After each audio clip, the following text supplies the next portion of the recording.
economistas que venían de izquierda o de centro izquierda proponían, o su primera propuesta era archivar este proyecto de ley. Cuando escuchábamos economistas de centro derecha, que era uno de los mejores proyectos de ley que había enviado el Ejecutivo. Entonces parto de ahí y nuestra realidad tiene que ser buscar el equilibrio de que estas posiciones, que son absolutamente legítimas, nosotros en la Asamblea, en la Comisión, tomar las mejores posturas, los mejores elementos de cada una de esas posiciones. Y yo en lo personal, yo no creo que tiene que archivarse, pero tampoco creo que ha sido la mejor propuesta que ha enviado el Ejecutivo. Existen varios errores de fondo y de forma, pero que yo quisiera ir progresivamente triangulando cómo en este momento cómo nos llegó esta ley, qué tenemos que mejorar, cómo propongo y cómo he propuesto en la comisión para poder mejorar, pero que a su vez esto permita generar resultados a nivel nacional y a nivel internacional. Comparto que estas reglas fiscales, que las decisiones en este momento de generar un mejor gasto del presupuesto general del Estado en cualquiera de sus entidades, ha tardado. De hecho, ha tardado mucho. Me parece que esta propuesta podía haberse procesado con mayor agilidad. Ahora no es el momento para retroceder, sino es el momento para discutir lo que ya tenemos en la mesa. Y lo que tenemos básicamente en esta ley de ordenamiento de las finanzas públicas, existen varias líneas en las cuales yo me voy a enfocar, que considero que sí, que son muy positivas, pero que hay algunas cosas, varias cosas que tenemos que mejorarla. En primera instancia, ¿qué es lo que persigue esta ley? El ministro de Finanzas nos planteó 3 objetivos y que es a esos 3 objetivos que es lo que apunta. Que persigue un proceso ordenado para el manejo de las cuentas fiscales, estableciendo un mejor control, transparentando la información y que quienes conforman parte de la estructura del presupuesto general del Estado pues tengan esta claridad tanto a mediano como a largo plazo. ¿Qué más? Es obtener una mejor estructuración del presupuesto de manera clara, transparente, que permita un mejor manejo de la economía, aterrizando las necesidades reales y la calidad del gasto. En esto es importante hacer una puntualización. Hemos visto con mucha preocupación lo que pasa en muy pocos, pero está pasando, gobiernos autónomos centralizados locales, que en vez de hacer reformas para poder comprar kits, para poder hacer la atención y proceder con el tema del protocolo tomando en cuenta que ahora están con la responsabilidad a partir del 4 de mayo de cómo procesar en cada uno de sus cantones, prefieren comprar vehículos del año 4x4, prefieren seguir estando haciendo un mal gasto y no una inversión en lo que realmente se necesita. Por eso es necesario que lo que busca esta ley es justamente reordenar eso y buscar la herramienta necesaria para que nosotros, me refiero al Estado y en general, pueda hacer la evaluación necesaria de la calidad del gasto, que eso sigue siendo realmente muy deprimente en el país. ¿Qué más se persigue? Es que si se logra que se consolide toda esta información en un solo sistema, pues de esa manera puedes tener mejor la contabilidad y un manejo correcto, oportuno y no sé si transparente solamente por mirar la información, sino más bien transparente porque realmente todos los números se pueden subir a un solo sistema y tener acceso a la misma. Por otro lado, se habla respecto a la creación de un fondo de estabilización. Como antecedentes, estimados compañeros, les comento que ya existía un fondo que se llamaba el FEIREP, el Fondo de Estabilización, Inversión Social y Productividad y Reducción de Endeudamiento Público, que esto lo que hizo fue formado con recursos de la venta del petróleo o del crudo pesado en el año del 2003 al 2005.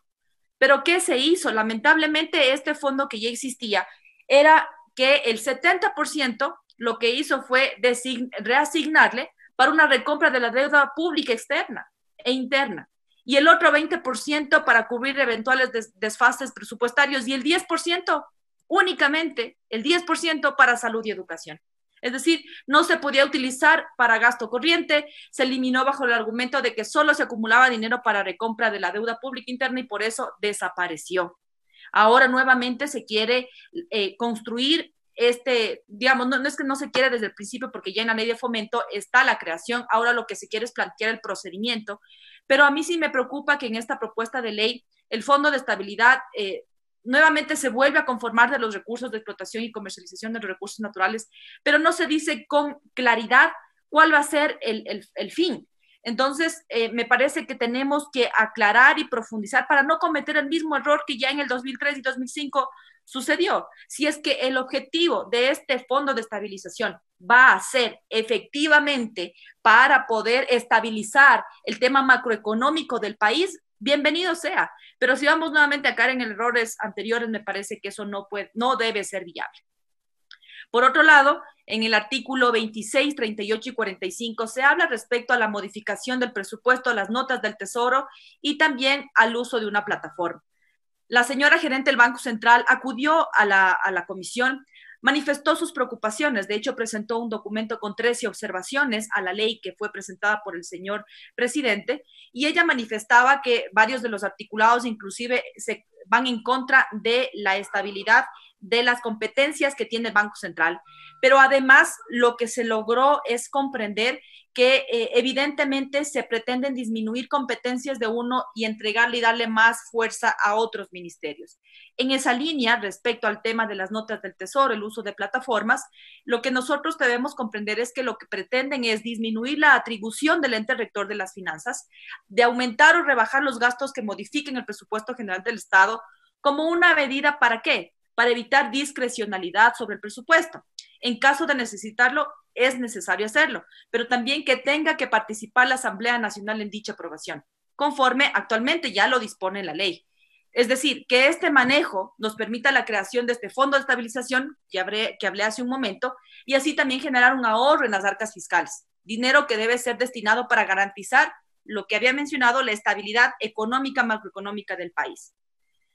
Evidentemente, esas son las líneas a donde se quiere llegar, pero existen puntos críticos en los cuales no comparto cuando se dice que 40 artículos han existido consensos. Si ustedes revisan, no es que han sido 40 artículos en consenso. Hay varios artículos que alcanzan 7 votos, y eso no es, desde mi punto de vista, no es un consenso. Es que alcanzó mayoría de votos, pero que los demás que no votamos por varios artículos estamos con esa preocupación de que se habla que en 40 artículos hay consensos. Eso hay que dejarlo absolutamente claro, porque es necesario entender que tal como está el articulado en este momento, nosotros podemos decir que estamos luchando por la autonomía, que estamos tanto por los gobiernos autónomos descentralizados como de la seguridad social, pero tal cual está en este momento el articulado, no refleja eso.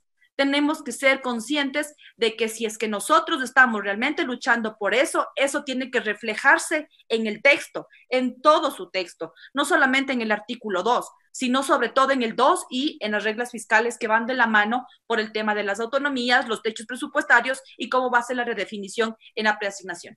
Por esa razón, es que a mí me parece que, por ejemplo, en el artículo 2, no deberíamos estar tratando de la autonomía de los gobiernos autónomos centralizados en este momento, porque ya existe en la norma, en la Constitución de la República, ya nos dice claramente en el artículo 225, 238, 297, 315 y 370, nos dice claramente cuál es la clasificación del sector público. Entonces no deberíamos estar tratando cuál es la clasificación del sector público. Y sobre todo lo que deberíamos hoy estar tratando, saber cómo podemos financiar de la mejor manera, pese a que no hay dinero en la caja fiscal, cómo financiar de mejor manera los GATS para que ellos puedan tener los ingresos necesarios para hacer una inversión eficiente de calidad en el territorio, para que sus ciudadanos de los cantones, de las provincias, puedan tener comida, puedan tener salud, puedan tener el control y la calidad que esto sí requiere.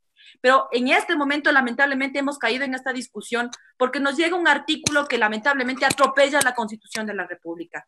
Y aquí hay dos salidas. La una es eliminar el artículo 2 o proponer un nuevo texto. Lo que yo he realizado es proponer un nuevo texto, el mismo que he dado a conocer al señor presidente de la comisión.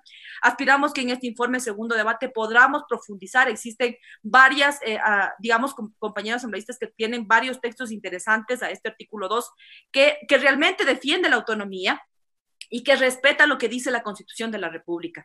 En esa línea, yo considero que respecto al tema de los gobiernos autónomos descentralizados, está clarísimo cómo nosotros deberíamos procesar la calidad, y se insiste en la calidad de gasto. ¿Por qué? Porque evidentemente vemos con mucha preocupación que cuando viene fin de los periodos y necesitan hacer posiblemente pasar a la reelección, viene una inversión excesiva en eventos públicos, en conciertos, en artistas internacionales, ni siquiera valoran lo nacional, pero que además es un gasto que no genera ese impacto en el desarrollo social, en el desarrollo económico de su cantón, de su provincia. Por eso es que tenemos que enfocar en aquello. Pero por otro lado también está respecto a la autonomía de la seguridad social. Aquí entra lo que es el ISPOL, el ISFA y que el IES, las tres entidades de seguridad social, también está codificado en la Constitución de la República que son autónomos. Entonces, resulta que tienen una actividad económica mixta porque sí, evidentemente tiene alguna participación el gobierno, pero sobre todo tiene una exclusividad de participación privada, es decir, de los aportes, por eso es autónomo, de los aportes que realizan cada uno de sus actores. Por ese tanto, a mí sí me preocupa enormemente, por ejemplo, respecto al ISFA. Cuando el señor presidente de la República fue a la ceremonia militar de posesión del Comando Conjunto en las Fuerzas Armadas, él lo dijo públicamente, que tal vez este tema de los regímenes de la seguridad social fue un error de redacción. Si él ya se pronunció y reconoció que fue un error de redacción en la ley de octubre que fue enviada, ¿por qué razón hoy lo vuelven a enviar? Y aquí es un llamado al equipo del señor presidente, porque la voluntad, él expresa y dice, fue un error, nosotros no vamos a ir en contra de la autonomía del ISFA, y resulta que después les llega un texto a la Asamblea Nacional que dice lo contrario. Entonces, ¿quiénes están elaborando esos textos? Esa es la preocupación que nos tiene que dejar de fondo. Independientemente de aquello, ya llegó ese texto y hoy en la Asamblea no permitiremos que eso suceda, porque básicamente lo que tenemos que hacer es respetar la autonomía como está establecido, pero no solamente con el discurso, sino con el contexto estructural de la ley. Y en esa línea ir proyectando y progresivamente ir estructurando y reperfilando lo que sea necesario dentro del texto. Después, ya en la parte final, se hablan de tres artículos que yo quiero hablar en particular, que es respecto a las reglas fiscales, que en el informe se dice que no tuvieron consenso y que no pasaron. Pero esos tres artículos, que es el 10, el 32 y el 33, esos tres artículos se dice que son eliminados porque vuelven a pasar el mismo texto, en algunos se modifica el texto y forman parte de un articulado que está posterior, que es el 40. Pero ese no es el problema, además que, digamos, es un problema de técnica legislativa. El problema de fondo es lo más grave, es el contenido de este articulado, porque el artículo 2 lo que habla es respecto a la regla fiscal en cuanto a los ingresos permanentes y egresos permanentes del sector público no financiero. Entonces, en esta línea, en este articulado, yo he presentado también una propuesta en particular respecto al artículo 10, y en esa línea lo que yo pretendo es que obviamente las consideraciones que nosotros hemos propuesto, que se pongan en consideración, que se pongan en el debate y que esos ingresos y egresos permanentes del sector público no financiero garanticen la conducción de la finanza pública de manera sostenible, responsable, transparente y procurar la estabilidad económica. No obstante, los ingresos permanentes pueden también financiar gastos permanentes. Ahí hay distintos conceptos que podremos discrepar, pero el fondo de esto no puede estar desvinculado al artículo 2 ni a los demás artículos que tienen que ver respecto a las reglas fiscales. En el artículo 32, que tampoco llegó a consenso, es relativo a la sostenibilidad fiscal. Ahí el concepto tiene que ser anclado estrictamente a lo que dice la Constitución de la República. No nos inventemos conceptos para estar al acomodo del momento. Hay que trasladar el concepto que existe en la Constitución y eso aplicarlo y complementarlo con la estrategia que ahora quieres hacer. Y en el artículo 33 lo que se hace es, en cambio, es relativo a los límites del endeudamiento para los gobiernos autónomos descentralizados. Entonces, si nos damos cuenta, no solamente es porque existe un error de técnica legislativa, es porque en estos tres artículos existen problemas de fondo en las reglas fiscales y sobre todo no podemos permitir que vuelva a suceder que los alcaldes, que los prefectos tengan que ir por poco en romería al Ministerio de Finanzas a pedir que les hagan la acreditación de lo que les corresponde. Eso hay que evitar, no retrocedamos al centralismo. Vamos a fortalecer la descentralización, pero eso tiene que hacerse con claridad de que en este momento hay escasos recursos, hay que ser más eficientes en el gasto, tener un mejor control en la asignación por parte del presupuesto general del Estado. Y por último, hay temas en los cuales nosotros definitivamente necesitamos en este debate mejorar y aclarar. Desde mi punto de vista, he dado las 3 líneas principales, pero adicionalmente tengo 3 puntos que son complementarios. Definitivamente que no comparto cuando se menciona que debería quedar abierto y en esta ley poner el tema del seguro petrolero. Para conocimiento de ustedes, en México, cuando se hizo esta iniciativa de comprar un seguro para que pueda tener un precio promedio y que cuando vaya a la baja le pueda sostener y que este seguro permita tener un precio estable, les costó nada más y nada menos que la póliza $1,000 millones para sostener ese valor, pero ni siquiera les garantizó el precio que habían firmado en la prima. Por eso es muy delicado, porque nosotros no podemos, en este momento no tenemos los $1,000 millones, que de hecho los $1,000 millones es lo que quiere o pretende recaudar la ley de apoyo humanitario, no tenemos, que después dejémosle nomás para luego tener este seguro. Señores, pensemos en que el petróleo ya no debería ser nuestra principal fuente de ingresos. Pensemos en otras aristas, en el sector agropecuario, tenemos las rosas, el camarón, el café, el cacao. Pensemos en otras formas de generar ingresos al país. Y por eso me parece que en este momento, ni luego ni ahora, es oportuno ingresar esto del seguro petrolero. Pensemos en otras fuentes que también pueden generar sostenibilidad de ingresos. Y el último punto que deberíamos incluir y que también propuse en mi ley y que lamentablemente hasta el momento no he sido escuchada, pero considero que debe ponerse límites claros a los montos de deuda que las empresas públicas adquieran. Miren, no se está poniendo un límite. Es decir, cualquier empresa pública en este momento puede endeudarse y resulta que cualquier momento que vaya a la quiebra no debe ser discrecional para después posiblemente tener en un salvataje o reestructuración a costa de quienes. Hay que poner porcentajes claros, por favor, a los límites. Gracias, presidente de la comisión, por haber acogido gran parte de mis aportaciones, pero considero que todavía es necesario ir reconstruyendo algunos articulados no solamente queden en el discurso, sino que lo plasmemos en la defensa de la seguridad social del IES, del ISFA, del ISPOL y, por supuesto, de los gobiernos autónomos descentralizados. Gracias, presidente. Allí la intervención de la asambleísta Ana Belén Marín. Tiene la palabra el asambleísta Luis Pachano.